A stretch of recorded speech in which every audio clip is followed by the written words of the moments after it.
This is my favorite Christmas story. It was penned in 1822 by a man named Clement Moore.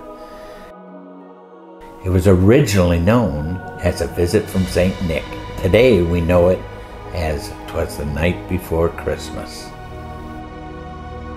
'Twas the night before Christmas, when all through the house not a creature was stirring, not even the mouse.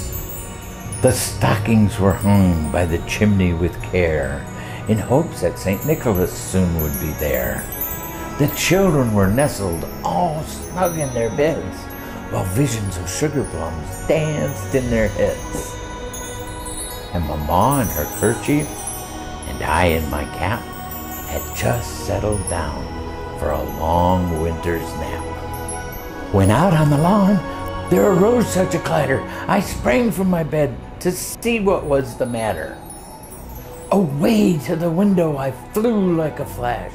I tore open the shutters and threw up the sash.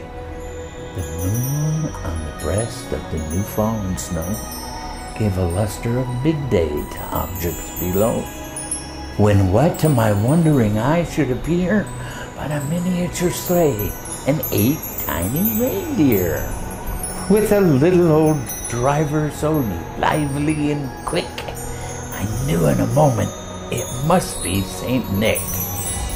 More rapid than eagles his coursers they came, and he whistled and shouted and called them by name. Now Dasher, now Dancer, now Prancer and Vixen, on Comet, on Cupid, on Donder and Blitzen, to the top of the porch, to the top of the wall, now dash away, dash away, dash away all. As dry leaves before a wild hurricane fly, when they meet with an obstacle, mount to the sky, so up to the housetop his coursers they flew, with a sleigh full of toys, and St. Nicholas too.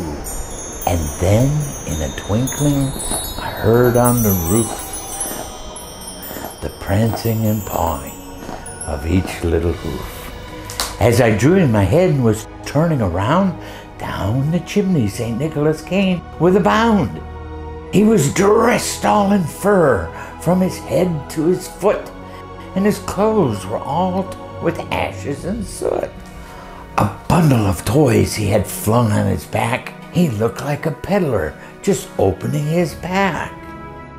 His eyes, how they twinkled, his dimples how merry, his cheeks were like roses, his nose like a cherry, his droll little mouth drawn up like a bow, and the beard on his chin was as white as the snow.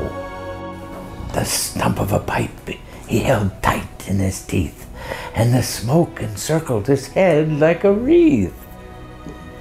He had a broad face and a little round belly that shook when he laughed like a bowl full of jelly. Ho, ho, ho, ho, ho, ho, ho, ho.